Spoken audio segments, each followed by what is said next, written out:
Sometimes I'm going to call you disorganized attachment style in this video because it's easier to say than fearful avoidant, and you'll know what I'm talking about. But ask yourself a really hard question.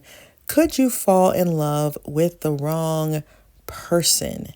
Could you think you're in love with somebody, but you're really not? But scratch that. Could you fall in love with the wrong person or marry the wrong person? I think a disorganized attachment style might jump in too quick to quiet the craziness inside of them.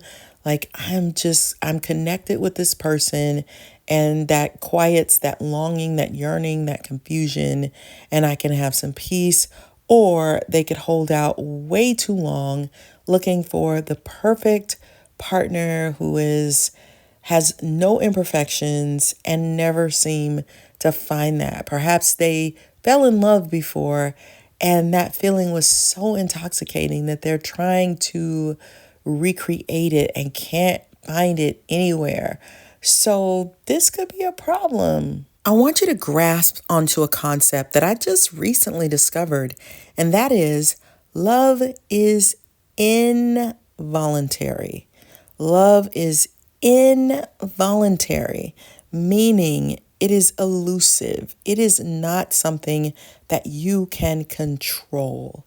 It is not within your grasp or reach in the sense that you can decide, I'm going to fall in love with this person, or I'm going to turn love off, or I really, really, really want to fall in love with you, says the disorganized attachment, but I can't, and I am trying because you have all the stats. You have, on paper, you look amazing. So why is it that I'm not falling in love with you?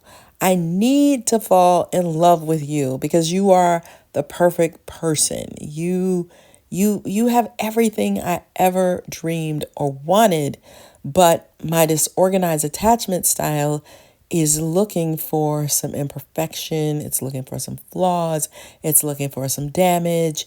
And you're not quite cutting it. I don't feel the appeal. You are steady. You are stable. You are amazing. But I'm not feeling it. There's nothing to fix. There's nothing to correct. And then disorganized attachment falls for somebody who's unavailable, like a married person. And they know morally and ethically that that is wrong, that it's not okay. And yet they're falling and they can't stop it. They can't turn it off. They're fighting to not feel the way that they're feeling. But love is involuntary. So it goes both ways. You might be with a disorganized attachment style and you're like, I need you to fall in love with me. You're my perfect person. And they're not quite treating you right. They're not stable. They're not available. They're giving you all kinds of mixed messages like this organized attachment style can do. And you're like, I'm doing everything. I'm cooking. I'm cleaning. I'm doing it all. And this person still ain't treating me right. I don't like it. And then this organized attachment style is like, why am I madly in love with somebody who's married? This is not what I want. I don't know logically that this could be a disaster, breaking up somebody's home, taking them from the kids from their parent, having the wife or husband wanted to knock me out because you broke up my happy home. They know all that logically. Now, somebody who's less moral might ignore it and not give two shades, but somebody who has some level of decency is going to logically rationalize that they know that what they're feeling isn't right. And so then they're on this internal battle that they can't shut off, and it's because love is involuntary. The person that you want to be with you so badly isn't falling hard for you like you want them to because love is involuntary. It's something that just happens. And for some people, it happens instantly. And for some people, it happens, it takes a while. So you might give that person who has all the qualities a chance to see if it eventually happens. I'm going to explore this topic in two different ways. One, you fall in love with the wrong person. Two, you marry somebody that you're not in love with.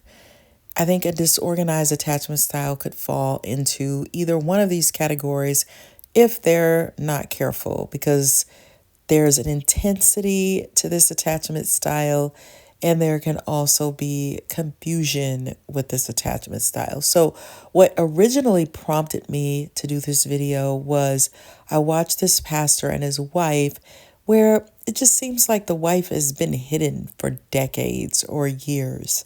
And they finally did an interview together, and it's like, does this wife really exist? Because she's never around. We never see her. I think she's in the audience. People do know who she is, but he never talks about her.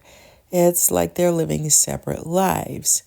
And then I also heard a story on the radio where a man said that he just never fell in love with his wife, and he always felt attracted to a different type of woman. And even when he was at the altar, he kept thinking, you should walk away. When he got engaged, he was like, you should walk away.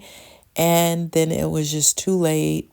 He ended up marrying somebody that he didn't like. And then thirdly, love is involuntary. So you could be falling in love with a married man, and you're wondering why you can't turn those feelings off. And it's because love is involuntary. So I want to kind of get a handle on all three of these interesting perspectives. So if you are on any side of these, watch out, because this could be a bad scenario no matter whether you are the receiver or the giver. So let's go back to the pastor who's married to somebody, and I felt like they shouldn't have done that interview, because I left the interview feeling like he was not in love with his wife and that he never really loved her. He was pressed on questions like, how did you two meet? And he was like, well, I saw her picture of her and her 7 sisters, and I said, hey, I want to meet this woman. And it was like, okay, so what about her that made her stand out more than the others? And he never gave an answer other than, well, I was kind of looking for my mother in a relationship because I didn't have a good attachment with my mom. And so I was looking for a mother figure, and I felt security from her. And then he said something like she pursued me, and the wife got really upset and then tried to laugh it off. But it was like, I mean, there was just no love there. It was like a marriage of just convenience, of just settling. And yes, a disorganized attachment style can be drawn to what feels secure, to what feels safe, because they had seesawing going on in their original relationship with their parents. There was maybe some instability there. So would you really want to marry somebody you have no romantic attraction to, really? I just think that's a bad deal. I think you got to dive deeper into your disorganized attachment style and figure out what is going on, because part of romance is being in love, feeling butterflies, feeling excited about somebody. So how do you fix the love is involuntary problem? I don't know.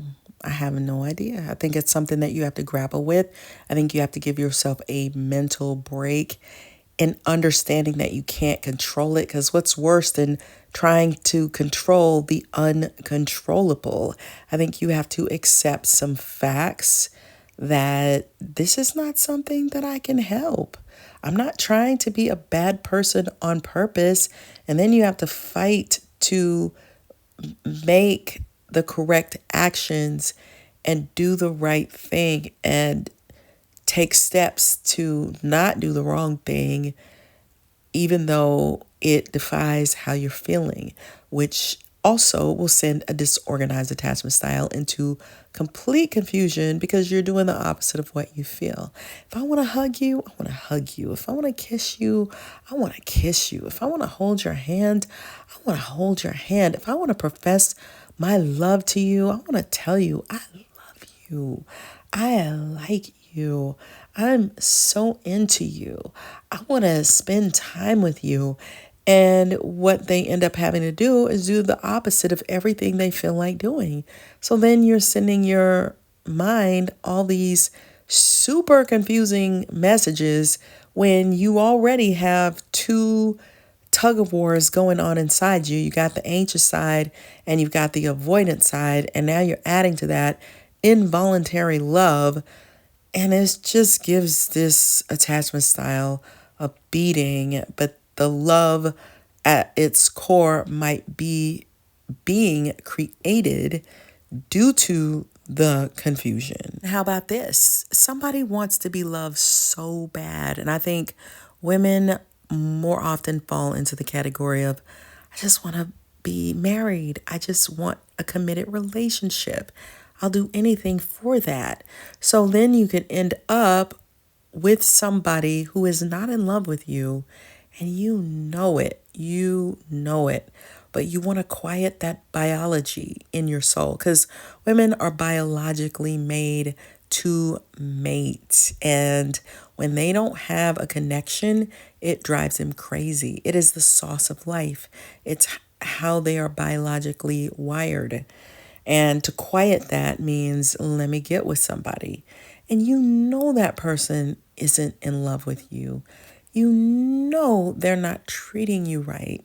This is when you got to pull out of that situation, because the long term could be like the preacher that I talked about, who there's no love there.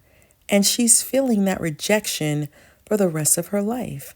And if you are like that preacher and you know that this woman is after you, wants you so badly, it's like you're flattered by the fact that somebody wants you so badly, but you know that this is not your person.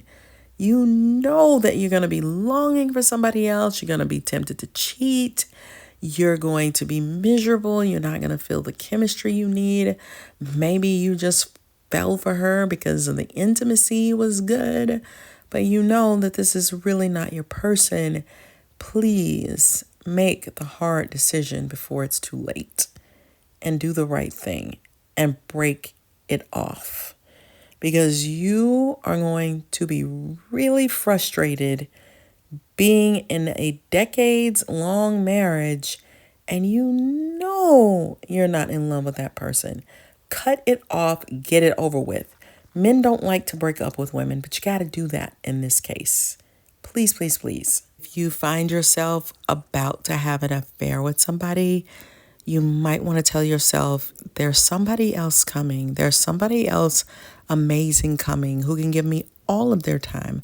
Not this man who's committed to children and committed to a wife, or this woman who is committed to children and a husband, but it's going to be somebody who is free to love me 100% of the time and give me what I need, because we know how affairs tend to go. They tend to be laced with empty promises that never happen. And then you are sacrificing your life for somebody who's not going to break up their household for you, potentially. And if they do break up their household for you, everybody's going to be angry at you. You're going to have a big mess on your hands. You're going to have a mate who feels guilty for what they did, if they're any type of ethical human being. So disorganized attachment falls in love with the wrong person. So when somebody with a disorganized attachment style falls in love with the wrong person, it often reflects the complexities and challenges inherent in their attachment dynamics. So here's how this situation can exemplify disorganized attachment. Number one, unstable patterns. Individuals with disorganized attachment often have a history of inconsistent caregiving or traumatic relationships in childhood. This background can lead to unstable patterns in adult relationships where they may find themselves attracted to partners that replicate past dysfunctions or emotional chaos. Number two, fear of intimacy.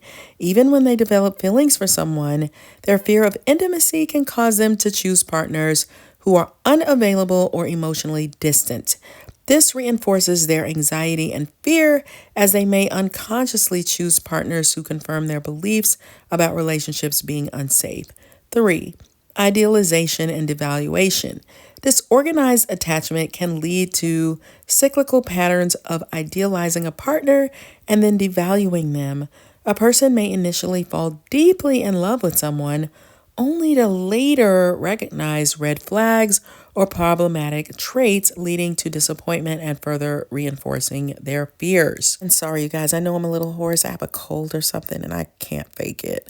Number 4, compulsive repetition. They may find themselves repeating patterns of attraction to partners who are not good for them, driven by a mix of longing for connection and fear of abandonment.